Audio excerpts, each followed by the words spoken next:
सबने मन बना लिया। सब तय होने पर सुबह होते ही तीनों जंगल की तरफ निकल गए।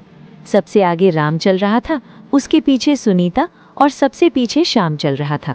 जंगल बहुत ही घना था। वो तीनों घने जंगल और झाड़ियों को पार करते हुए चल रहे थे और चलते चलते वो जंगल की दूसरी तरफ पहुंच गए। वहां पर एक विशाल बरगद का पेड़ था। उस पेड़ के नीचे एक पिंजरा पड़ा था। उस पिंजरे में एक रंग बिरंगा तोता कैद था।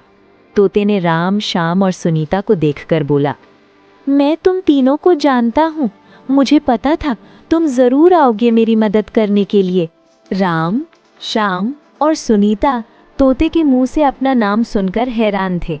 तोते ने बताया कि ये एक शिकारी का पिंजरा है, मैं इसमें फंस गया हूँ, मुझे बाहर निकालो। सुनीता ने झट से पिंजरा उठाया और तोते को आजाद कर दिया। तोता उड़कर राम के कंधे पर बैठ गया।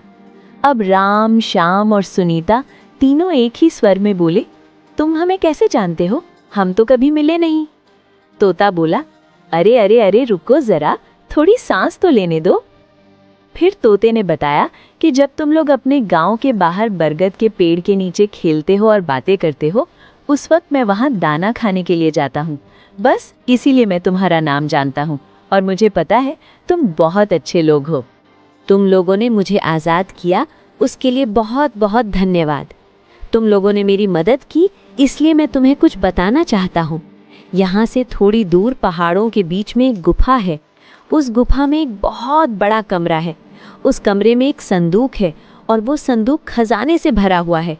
लेकिन वहाँ पहुँचने के लिए काफ़ी सारे खतरों का सामना करना पड़ सकता है।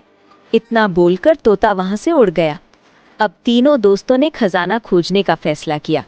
पहले उन्होंने कुछ सामान इकट्ठा किया, जैसे लाठी, खाने का सामान और टॉर्च। फिर तीनों वहां से खजाने की खोज में निकल पड़े। थोड़ी देर चलने के बाद जब वो पहाड़ों पर पहुंचे, श्याम बोला, मैं थक गया हूँ, क्यों ना हम थोड़ी देर यहाँ आराम कर लें और कुछ खा भी लेते हैं। अब तो पेट में चूहे दौड़ने लगे हैं। सब श्याम की बात सुनकर हंसने लगे और उन्होंने वहां रुकने का फैसला किया। उन्होंने वहां एक चद्दर बिछाई और बैठ गए। सुनीता ने बैग में से कुछ लड्डू निकाले और सब मिलकर खाने लगे। लड्डू खाने के बाद सबने आगे जाने का फैसला किया। जैसे